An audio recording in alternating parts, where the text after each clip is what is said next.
What's going on, everyone? It's Joe here, back with some Jar Jar jargon. And today I just wanted to share with you guys my rankings of all of the Star Wars films and movies, including the Clone Wars film. And I really thought it'd be a good time to do this because we are obviously in the off-season of Star Wars right now. With Mandalorian Season 3 and Jedi Survivor already coming out, we officially don't really have anything going on until August when Ahsoka drops. Now, hopefully we do get a trailer sometime soon. I'm thinking that's going to be next month, and we can speculate a little bit further on Ahsoka at that point in time. But until then, we really don't have much. So I thought it'd be fun today to go ahead and rank all the Star Wars movies. So I did pull up a tier list here of all the Star Wars films, 1 through 12, and let's just get right into it. So the first one for me, it's pretty obvious. It's going to be Empire Strikes Back. I know it's a lot of people's number one, but I absolutely do love the movie. I mean, the reveal with Darth Vader at the end is incredible. I love the lightsaber battle between him and Luke, and it's probably my favorite in the series. I do love that one in Return of the Jedi as well, but there's just something so emotional about that. And then, of course, with Han being frozen in carbonite at the end, it leaves so much kind of up in the air for the next film. I always loved that movie as a kid. Cloud City, probably my favorite Star Wars planet or world that we've gotten in any of the films or shows. I'd love to see it again in the show someday, but Empire Strikes Back is my number one. And I know that's obvious. That's a total just typical answer, but it is an all-time classic. Number two for me, it's going to be Return of the Jedi. Now, I just got to see this in theaters for the first time the other day when they did the re-release, and absolutely incredible. I loved seeing it in theaters. It made the movie even better for me. I usually would have ranked this about number 3, but I have to move it a step up. It is a perfect conclusion to the original trilogy. All the dynamic between Palpatine, Vader, and Luke Skywalker is just the greatest piece of Star Wars. Now, I don't really love how it's intercut with the battle on Endor at the same time, but that whole entire scene in the throne room is probably my favorite scene overall in all of Star Wars, especially when Luke throws down his lightsaber and, he's a Jedi like his father before him, which is the absolute best quote in all of Star Wars as well.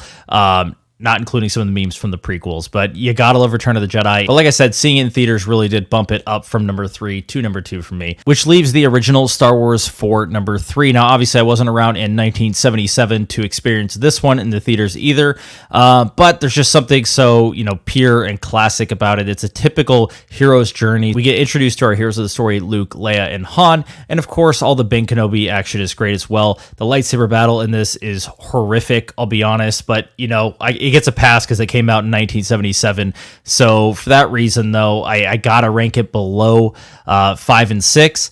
But I still do love the original, the whole portion where they go onto the Death Star and save the princess. It's probably my favorite portion of that movie. I'm not so much a fan of the ending and that ceremony that really doesn't make a whole lot of sense in the context of the rest of the films. But, George Lucas didn't really know how big it would become at the time, so I understand him needing some sort of conclusion at the end of that movie, but I still do love it. We just don't get movies like that anymore. That's a typical sci-fi fantasy that really follows a standard hero's journey. Number 4 for me is going to be Revenge of the Sith. Now, I'll admit it, and I think a lot of other people would, but watching the Clone Wars animated show has heightened the experience of Revenge of the Sith for me. There's so much more lore in that show and so much more background as to what is happening with Anakin and Padme as well, and kind of seeing that all culminate in this event of Revenge of the Sith. And if you watch it with the Siege of Mandalore, there's actually a cut where it's like 4 hours long and includes that in it.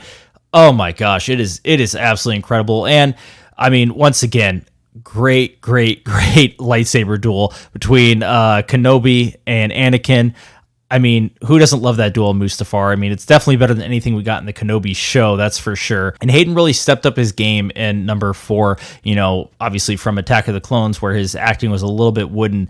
He killed it in this movie. Honestly, the more I watch it, the more I love this movie, and it has a lot of great action. It really kind of gets back to classic Star Wars, and George Lucas, for his last film, gave us a banger for sure. All right, number 5, it's going to be my first Disney film on the list. We got Rogue One, which is a great kind of just one-off story with Jen Erso, Cassian Andor. Now, of course, we've got the Andor show to kind of flush out his character a little bit more, but at the time this came out, we didn't know anything about them. Saw it in theaters, was absolutely awesome, and of course, that last hallway scene with Darth Vader was absolutely menacing, and I love the way it led directly into A New Hope. I mean, you can turn on this movie and turn on A New Hope immediately after, and it's like you watching one big movie. So I think Disney really did knock it out of the park with this one in particular, and Tony Gilroy, he's still doing it with Andor, as we all have seen. I mean, Andor is probably one of the highest quality in terms of writing and visual effects and visuals,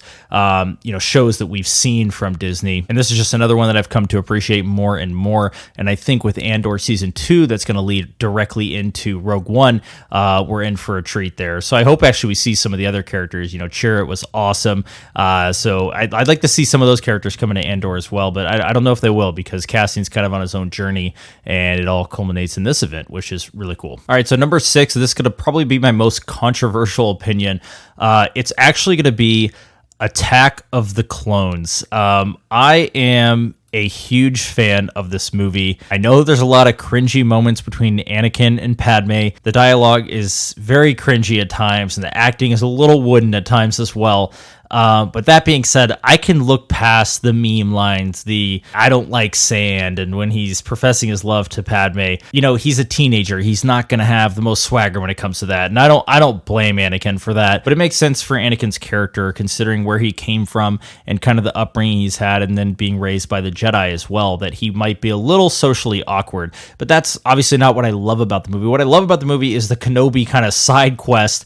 It's sort of like a detective hunt when he goes to Kamino, and the Jango Fett plot that's wrapped into it, matched with Dooku. I think Dooku is a great Star Wars villain, and he's more of a unique take on a villain because he is kind of playing both sides a little bit. We hear him reference Qui-Gon in the movie. I love that scene in the movie when he's talking to Kenobi and trying to explain to him that, there is someone who's kind of in control of the Senate, and Kenobi doesn't believe him. But so Dooku, is kind of telling the truth there, which is crazy. And there's just a lot to unpack in this movie between like the start of the Clone Wars. And like I said, I love that Kenobi Jango Fett side plot that takes place as well. And seeing Anakin murder the Tuskens is kind of a big moment in the movie, especially for his turn to the dark side later in episode 3. So honestly, I love the movie. I have really no issues with it. I know there's some cringy moments, and I don't really care because the story itself actually lends a lot to Star Wars and kind of leads you right into the Clone Wars and then, of course, Revenge of the Sith. So I'm a fan. I know people like to hate on it for some reason. Honestly, I'd love to know why. And if you can tell me anything besides the wooden acting and the cringy lines, then I'd love to hear it. So drop that in the comments. For number 7, I'm going to put Episode 7. So The Force Awakens, when it came out in 2015, it was a huge event. It was awesome to have Star Wars back in theaters. I saw this opening night, and honestly, it got me very, very hyped for what was to come from the sequel trilogy. And at the time, I loved it. We were about to get Luke Skywalker, and something was going on because he went out looking for the first Jedi temple, and we'd think that he would do that because he's trying to unlock some ancient Jedi secrets. But no, it turns out he's not, and that wasn't revealed till later. Honestly, this one has fallen a little bit for me because of 8 and 9, but I still think it was a good kickoff for the sequel trilogy and kind of contained in its own. It's actually, it's a very Star Wars-esque movie. Obviously, it follows a lot of the same plot lines as New Hope, and that's okay as well. It was kind of a refresher, a way to jump back into Star Wars. I actually think the cinematography is probably some of the best in terms of Star Wars movies. So, there are some good things I can say about it. The story's a little wonky at times. The fact that Rey is able to wield a lightsaber with really no issue and actually take down Kylo Ren. I mean, I think she would have killed him by the end if the planet didn't separate them. So that part bugs me a little bit, but it actually set Finn and Poe up as great characters as well. Actually, the sequence where they escape the Star Destroyer is probably my favorite sequence in the movie. And, I thought that we were going to see some more from Finn later down the road. And obviously we know that he was a little bit sidelined in The Last Jedi as well, which is unfortunate. But number 8, I got to go with Solo. So I like Solo. I actually didn't see it in theaters because of, the whole situation with The Last Jedi. It's probably the only Disney movie I didn't see in theaters, but I watched it later and I thought it was a fun movie. Alden Ehrenreich played a pretty good Han. I don't really have any qualms with them recasting there, especially for a younger version of him. I will say Donald Glover as Lando Calrissian was incredible. Would love to see him back. And I know there's supposed to be a Lando show happening, and we all want to see Donald Glover in that role again because he was great. Kira was a new kind of cool character that they introduced, and her kind of plot thread with Maul at the end was something I definitely would have liked to see expanded upon. I think that was probably the initial plan. But we know that because this movie flopped at the box office, that there was never any kind of sequel or follow-up to it, which is a shame. Number 9, I gotta go with Episode 1. Now, I did see this in theaters in the 90s. Obviously, I was very into Star Wars at the time, and I probably really enjoyed it as a kid. I honestly don't really remember, but I remember being really excited about seeing Vader as a child, and the pod race scene, absolutely incredible. And then, of course, Duel of the Fates at the end of the movie is what makes this movie for me. If there wasn't that scene, I would probably even rank this lower. I do find it tough to rewatch at times. The middle portion of the movie is definitely slow to me and a little boring, but I think what they're doing is a lot of world building, and I think George knew he needed to do that in order to kind of set up the next couple of movies. So I respect what he did in this movie, and I like the fact that there's a good mix of CGI and practical effects. Just the movie as a whole, it's not very rewatchable for me, unless I'm watching the Duel of the Fates scene, and that's no more than 10-15 minutes of the movie. So it's gonna go at 9 for me. I know some prequel fans will probably think that's a little low, especially below Solo and Force Awakens, but I gotta be honest, I don't love the movie. All right, we're down to the final 3. Number 10, I'm gonna do Rise of Skywalker. So I saw this one in theaters, and this movie is an absolute mess for the most part. Palpatine should have never come back. They should have never revealed him coming back in Fortnite. I'm sure people were confused when they saw this. I like that they were at least trying to correct some of the mistakes from The Last Jedi, but it just ended up absolutely jumbled. Not a lot of any clear direction. I think force healing is one of the worst things ever introduced in the movies. The fact that Ben dies, Rey revives him, Rey dies, he revives her, and then he dies, and they kiss.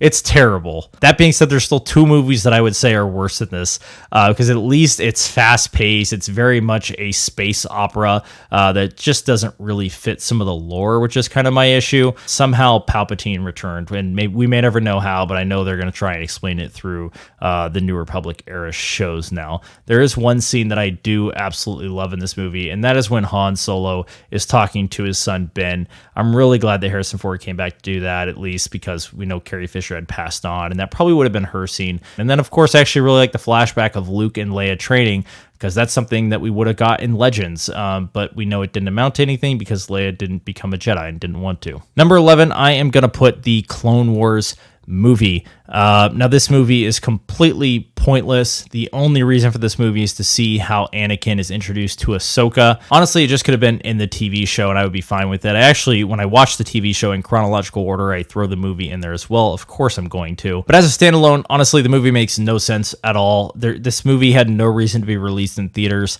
And not that it's bad, it's just a typical Clone Wars arc. I have nothing against it. It's just that I'm never going to be like, oh, I want to turn on that Clone Wars movie right now. I'd much rather just watch the Siege of Mandalore episodes, over and over again, which I do, and those are awesome. So number 12, no surprise here, it's The Last Jedi. This is the worst movie I've ever seen in my lifetime, and I'm not exaggerating. I wish I could say something good about this movie, but I can't. Why would I want to watch a slow chase in space of ships that seemingly all of a sudden can't go fast anymore? The First Order doesn't want to unleash an attack on them because they would rather them just run out of fuel. All right, there's a side quest to a casino planet that ultimately results in nothing for anyone. I remember watching the Leia Mary Poppins scene and just thinking, what the hell is this? That would have been the perfect opportunity for them to make some changes to the movie and actually kill her off and maybe kind of change, Ben or Kylo's character a little bit, especially the fact that we knew before this came out that Carrie had already passed away. So I'm just not really sure, why this movie is the way it is. I absolutely hate this movie, and I really don't even want to get started about Luke in this movie. It's the worst portrayal of Luke Skywalker that has ever existed and probably will ever exist. And because of his portrayal in this movie, they now have to fundamentally change the way Luke is through all of the rest of canon. We're already seeing in the Book of Boba Fett when he kind of gave Grogu the choice because Jedi are not allowed to have attachments. We know that Luke wouldn't be this way. His attachment to Vader is what helped him save Vader. So why in the world would he act this way? And I'm not saying Luke can't change, but he would never ignite a lightsaber over his nephew because he had a bad dream or bad thought. And then, of course, the taunting of Kylo at the end, the see you around kid. Why would he taunt him. He didn't taunt Vader, his dad. I mean, it just makes no sense. I absolutely hate that movie. I literally can't even watch it without just getting furious. So for that reason, I don't watch it, and I won't watch anything else that expands upon that movie. But those are my rankings 1 through 12. Once again, here they are. I'd like to know what you guys think of these rankings, and of course, share your own rankings, because I am actually really curious to see what others think. I know that there's fans of the sequel trilogy. I know that there's fans, who are going to put the prequels above them. I'm obviously a 90s kid, and, I probably favor Attack of the Clones for that reason. I did see it in theaters as well, but I would rather watch it, 100 times before I'd watch The Last Jedi, to be honest. I mean, I was really excited for The Force Awakens when it came out, and I really did enjoy it in theaters. But those movies, man, they just got progressively worse and like lore breaking. But that's all I got for you guys today. So please do, like I said, drop a comment in the comment section and like and subscribe. And as always, thanks for watching. Lolo Matapa.